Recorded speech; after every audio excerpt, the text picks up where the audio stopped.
আজকে খেলা হচ্ছে বাংলাদেশ ভার্সেস সিঙ্গাপুর।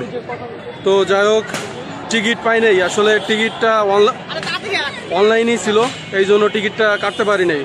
তো টিকিট পাই নাই তাতে কি, খেলা কি দেখবো না? তো যাই হোক, এই যে রবীন্দ্র সরোবরে খেলা দেখাচ্ছিল, যেটা বড় স্ক্রিনের মাধ্যমে। তো আগে আগে কিছুদিন আগে হয়তো বাসাটা ছিল লেকের পাশেই, সহজে লেকে আসা যাইতো। এখন বাসাটা নিচ্ছি বক্সিবাজারের দিকে, ঢাকেশ্বরী মন্দিরের পাশে।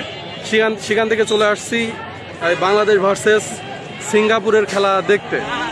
তো এখন আছি লেকের ভিতরেই, খেলা হয়তো বা শুরু হবে।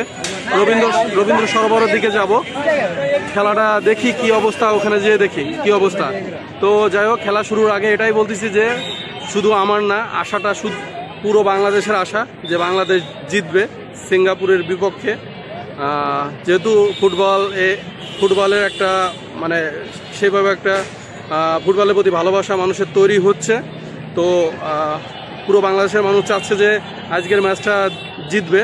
তো আমি আশা করতেছি যে বাংলাদেশ সিঙ্গাপুরের বিরুদ্ধে জিতবে। তো দেখা যাক, খেলাটা দেখি কতদূর কি হয়। তো শুধু আমি না, পুরো বাংলাদেশের লোক আশা করতেছে যে সিঙ্গাপুরের বিপক্ষে বাংলাদেশ জিতবে।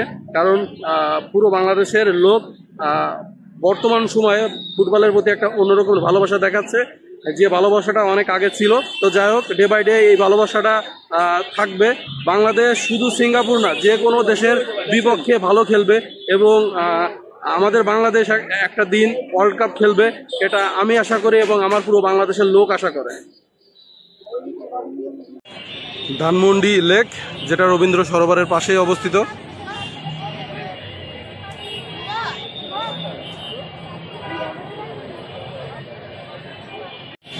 যাচ্ছি রবীন্দ্র সরোবরে বাংলাদেশ ভার্সেস সিঙ্গাপুরের ম্যাচ দেখতে।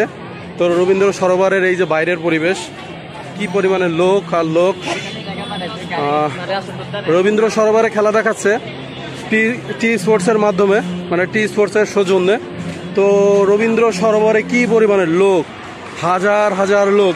তাহলে স্টেডিয়ামের কি অবস্থা আমরা সবাই জানি যে স্টেডিয়ামের কি অবস্থা।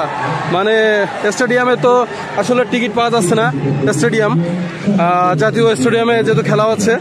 তো এটা রবীন্দ্র সরোবরের কি অবস্থা, মানুষ আর মানুষ, হাজার হাজার মানুষ রবীন্দ্র সরোবরে। তো রবীন্দ্র সরোবরে ম্যাচটা আমরা দেখবো, বাংলাদেশ ভার্সেস সিঙ্গাপুর। অবশ্যই আশা করতেছি, প্রতিটা মানুষ আশা করতেছে যে বাংলাদেশ জিতবে। তো যাই হোক, খেলা এই মুহূর্তে শুরু হবে। কি পরিমাণে দর্শক, মানে এটা রবীন্দ্র সরোবরের একটা জাস্ট একটা স্ক্রিনে খেলা দেখাচ্ছে, কি পরিমাণে দর্শক। তো আমরা সামনে যাব।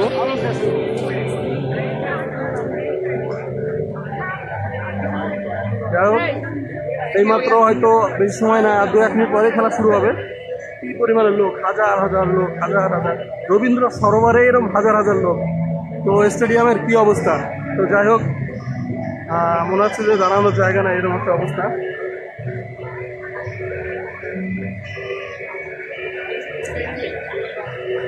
এই যে পর্দায় খেলা দেখবো আমরা, এটা রবীন্দ্র সরোবরে। মানুষ, হায়রে মানুষ, হাজার হাজার মানুষ। এটাই আসলে বাংলাদেশের ফুটবলের প্রতি ভালোবাসা, এটাই মানুষের ভালোবাসা, বাংলাদেশের মানুষের ভালোবাসা ফুটবলের প্রতি। হাজার হাজার মানুষ, হাজার হাজার মানুষ।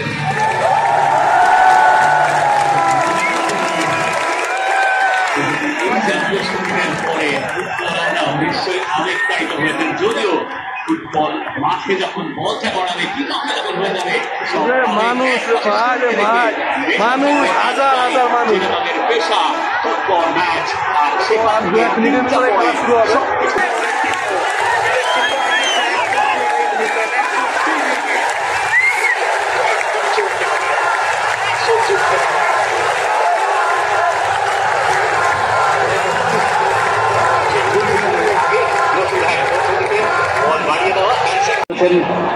মোহামেডানের ডিফেন্ডার, মূলত সেন্টার ব্যাক, যদিও বাংলাদেশ জাতীয় দলের তার স্টার্টিং পজিশন ছিল রাইট সেন্টার ব্যাক।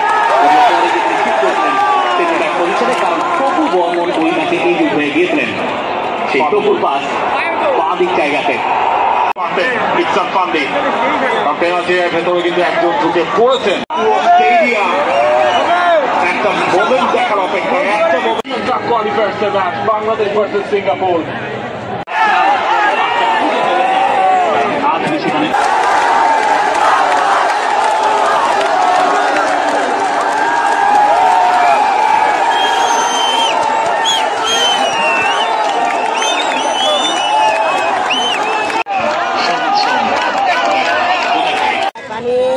অনেক আশা নিয়ে আসছিলাম বাংলাদেশ ভার্সেস সিঙ্গাপুরের খেলা দেখতে। তো যাই হোক, বাংলাদেশ যেহেতু গোল 2 খান খাইছে, সিঙ্গাপুর 2 খান গোল দিয়েছে, বাংলাদেশ 1 খান দিয়েছে। তবে আশা করছিলাম যে বাংলাদেশ আরও ভালো খেলবে। তো ওভারঅল লেফরি পানা বেশি ভালো লাগে নাই। তো বাংলাদেশ যথেষ্ট ভালো খেলছে, অনেক সুযোগ পাইছে, কিন্তু সুযোগটা কাজে লাগাতে পারি নাই।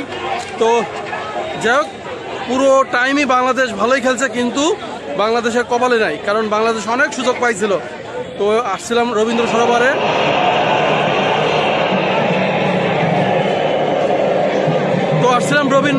সরোবরে, খেলাটা উপভোগ করার জন্য।